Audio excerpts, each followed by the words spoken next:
महादेव की बात नहीं मानने से कौन सी संकट माँ पार्वती पर आ पड़ी। आइए जानते हैं इस कथा में। एक बार महादेव और माता पार्वती साथ बैठकर बातें कर रहे थे। तभी माता पार्वती के कानों में किसी की पुकार सुनाई दी। माता पार्वती ने महादेव से कहा, हे प्राणनाथ, कोई मुझे पुकार रहा है। कोई भक्त बहुत संकट में है, मुझे जाना होगा। महादेव बोले, देवी पहले मुझे भोजन करा दो, फिर जाना। माता पार्वती बोली, स्वामी समय बहुत कम है, मेरे भक्त मुझे पुकार रहे हैं, मैं देर नहीं कर सकता। महादेव ने गंभीर स्वर में कहा, देवी मुझे अच्छा नहीं लग रहा, लगता है तुम्हारे ऊपर कोई संकट आने वाला है। अपने बड़ों और अपने पति की बात नहीं काटनी चाहिए। माता पार्वती मुस्कुराकर बोली, प्राणनाथ, मेरी शक्ति पर आपको संदेह नहीं होना चाहिए। कोई भी संकट आएगा तो मैं उसे दूर कर दूंगी। माँ अपने बच्चों को संकट में नहीं देख सकती। महादेव बोले, फिर भी देवी मेरी बात मान लो। लेकिन माता पार्वती ने विनम्रता से कहा, स्वामी मैं जल्दी लौट आऊंगी, आप यहीं प्रतीक्षा करें। यह कहकर माता पार्वती वन की ओर चली गईं। मार्ग में फिर उन्हें पुकार सुनाई दी और वे उस दिशा में आगे बढ़ीं। थोड़ी दूर जाने पर वे अपने भक्तों के पास पहुंची और बोली, बताओ वह तुम्हें क्या चाहिए। तभी अचानक वहां अनेक दानव और राक्षस प्रकट हो गए। उन्होंने अपनी शक्तियों से माता पार्वती को बांध लिया और जोर जोर से हंसने लगे। माता पार्वती बोली, पापियों, तुमने यह क्या किया, मुझे छोड़ दो, मैं अपने भक्तों की रक्षा कैसे करूंगी। राक्षस हंसते हुए बोले, अब तुम कभी मुक्त नहीं हो पाओगी, हम धरती पर राज करेंगे और सभी मनुष्यों को नष्ट कर देंगे। तभी माता पार्वती का क्रोध जाग उठा। उन्होंने गर्जना करते हुए कहा, मैं ऐसा कभी नहीं होने दूंगी। अगर तुमने धरती पर रहने वाले मेरे भक्तों को नुकसान पहुंचाया तो तुम्हें ऐसा दंड मिलेगा जिसे कोई कभी नहीं भूलेगा। यह कहते ही माता पार्वती ने माँ दुर्गा का भयानक रूप धारण कर लिया। उन्होंने अपनी शक्ति से सभी दानवों और राक्षसों को हवा में उछाल दिया और धरती में गाड़ दिया। चारों ओर उनका तेज फैल गया। तभी वहां महादेव और गणेश आए। महादेव बोले, देवी शांत हो जाओ, अब भी मेरी बात मान लो। माता पार्वती ने अपने वास्तविक रूप में लौटकर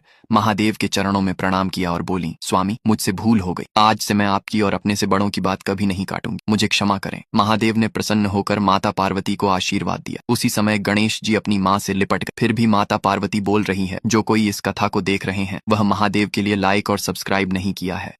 महादेव की बात नहीं मानने से कौन सी संकट माँ पार्वती पर आ पड़ी। आइए जानते हैं इस कथा में। एक बार महादेव और माता पार्वती साथ बैठकर बातें कर रहे थे। तभी माता पार्वती के कानों में किसी की पुकार सुनाई दी। माता पार्वती ने महादेव से कहा, हे प्राणनाथ, कोई मुझे पुकार रहा है। कोई भक्त बहुत संकट में है, मुझे जाना होगा। महादेव बोले, देवी पहले मुझे भोजन करा दो, फिर जाना। माता पार्वती बोली, स्वामी समय बहुत कम है, मेरे भक्त मुझे पुकार रहे हैं, मैं देर नहीं कर सकता। महादेव ने गंभीर स्वर में कहा, देवी मुझे अच्छा नहीं लग रहा, लगता है तुम्हारे ऊपर कोई संकट आने वाला है। अपने बड़ों और अपने पति की बात नहीं काटनी चाहिए। माता पार्वती मुस्कुराकर बोली, प्राणनाथ, मेरी शक्ति पर आपको संदेह नहीं होना चाहिए। कोई भी संकट आएगा तो मैं उसे दूर कर दूंगी। माँ अपने बच्चों को संकट में नहीं देख सकती। महादेव बोले, फिर भी देवी मेरी बात मान लो। लेकिन माता पार्वती ने विनम्रता से कहा, स्वामी मैं जल्दी लौट आऊंगी, आप यहीं प्रतीक्षा करें। यह कहकर माता पार्वती वन की ओर चली गईं। मार्ग में फिर उन्हें पुकार सुनाई दी और वे उस दिशा में आगे बढ़ीं। थोड़ी दूर जाने पर वे अपने भक्तों के पास पहुंची और बोली, बताओ वह तुम्हें क्या चाहिए।